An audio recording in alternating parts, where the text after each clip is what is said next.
It's great to be with you again. I appreciate you. If this is your first time on this channel, I'm Deborah DIppolito, Certified Life Coach, helping people get clear, align, and rise into their calling. If you're returning, welcome back. Please subscribe and like the video and share it with those who might enjoy this kind of content, because you never know what this might do to help uplift somebody. And I know that I enjoy doing this for you. Today, I want to share some information that I put in my book, Dance the Music of Your Soul, Chapter 7, which is called Transcend Limits. All right, so reading directly from the book, and then I'll get into the content of today's video. So I write, as you continue to live from your vision, you may have thoughts that somehow things will never work. You may believe or buy into the notion that you need to be somehow different. And you'll notice these thoughts because they always make you feel doubt. These are your inner limits. This can happen if you're not noticing any evidence showing up in what I call the waking world, which is the 3D world. People tend to think that that is the main reality because you can see, feel, hear, taste, touch it. Okay? Remember, you're co-creating. You want to harmonize with your imagined dream emotionally and intentionally as much as possible. The 3D is not where your validation comes from. Your reality is produced in the multi-sensory imagination from your consciousness. The 3D will catch up once you maintain the presumption of your vision. Some things that you have been through, that you've been programmed with, are not positive. You and I have programming, right? You may hold ideas that you're not enough, that things work out for other people, that this is too hard, I've never done it before, all of that. These are your inner limits, okay? And those are not bad. We all have inner limits, because if we didn't, then we would all stay in our comfort zone for our whole life. You want to notice the limits, just like you notice when you're tired or your mood isn't great, okay? And help yourself move beyond that level, because it feels constricting, it feels restrictive. And work to expand your self-concept, which is what Neville Goddard calls it, okay? And it doesn't mean anything at all, okay? If you haven't seen anything show up, when I was in one of my training classes with Catherine, Alice, she called it no man's land. It's like you see no signs, nothing. And this is especially true for people who haven't dated in a while, don't have any connections with people. It can feel like a desert, like a dating desert.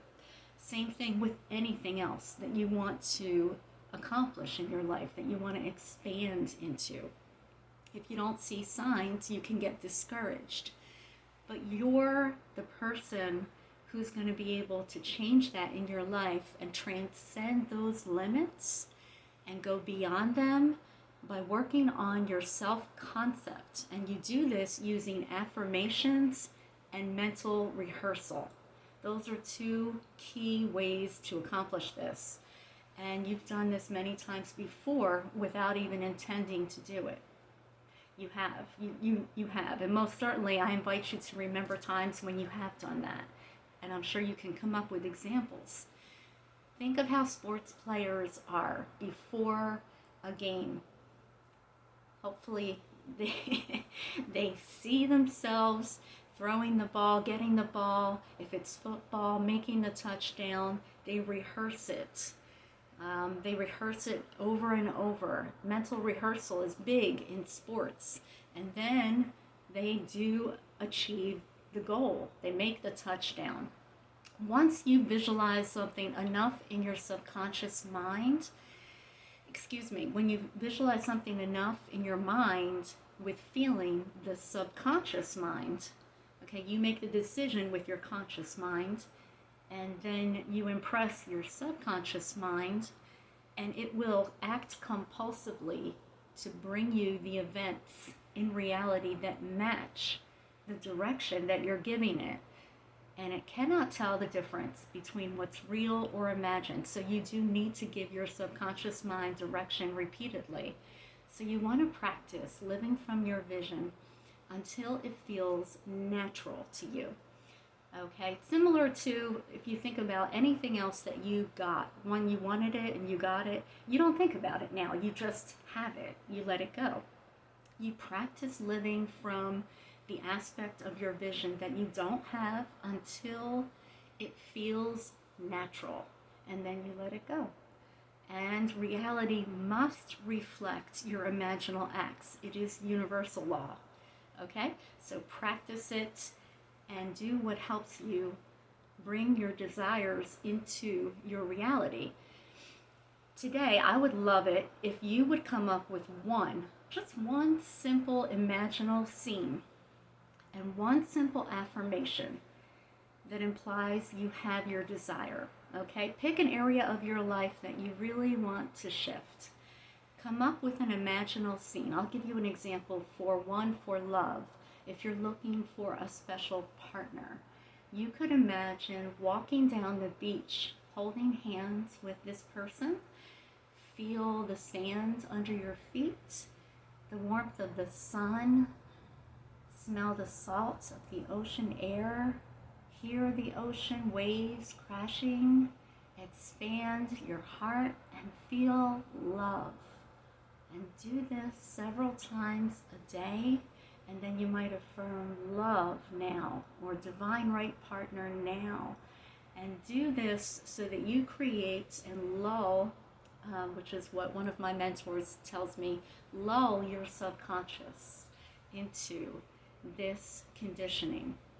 And then you do it enough times, you feel in love. And what'll happen is you'll start seeing people show up in your life that want to talk to you, take you out, get to know you. This is how it works. Okay, I didn't make it up, but this is how it works. And you may notice that you feel lighter from this because you are creating an expansion in your spirit, in your essence. Here's a funny story from my life. Before I knew about this stuff, before I knew the laws of the universe, metaphysics, whatever you call it, right? What we're talking about, the subconscious mind. I used to watch these movies, and now I do watch movies. I love movies. There's this one opening sequence. I don't know if you've seen it before.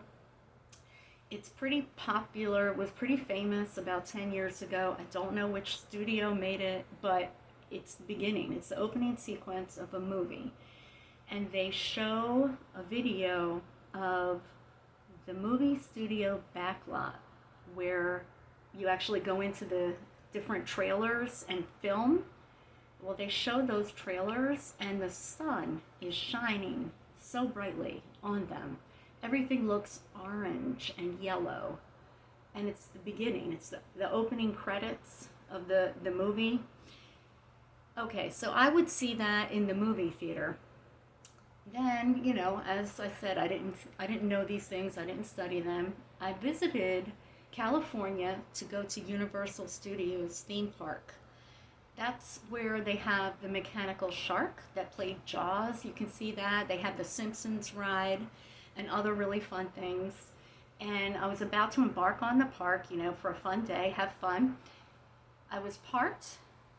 My mom was with me. We were on the 5th level of this parking deck outside of Universal Studios. And I walked to the edge, leaned on the railing to look out at the view, and there were those trailers, those exact trailers that I saw in the beginning of the opening sequence of many movies. Bright sunshine on them, orange and yellow, just like the movies that I watched. It blew me away. That day, I got a big aha and became aware of the connection between my imagination and my reality. And as Neville Goddard says, there is no fiction. So, what scene can you imagine and feel that could change your life for the better? Just come up with one. Write it out. What would you love? What do you see happening in this scene? What do you hear? What do you feel? Kind of get into it. What do you smell? And what affirmation, a short affirmation, would represent that scene, so that when you're going about your day and you forget that you're supposed to be co-creating, you can say this affirmation and trigger your mind, oh, but I'm living this reality now. Rehearse your scene a few times a day until you feel the reality of it shifting within your being, until the assumption feels natural. It's the only way to do it. This is the experiment, but it is something you have to do for yourself. And if you don't expand your thinking to allow your vision, the constricting limits that you have in your life will continue to act as true until you decide that they're not true. So I encourage you to make the assumption and create the scene, practice living from it. I'll put the link for my book in the description box. Let me know if you need help with any of this process. I'd be happy to help you with it. And leave your comments with anything that you experience from doing this. Thank you so much. I'll see you in the next one. Please take good care. All my love.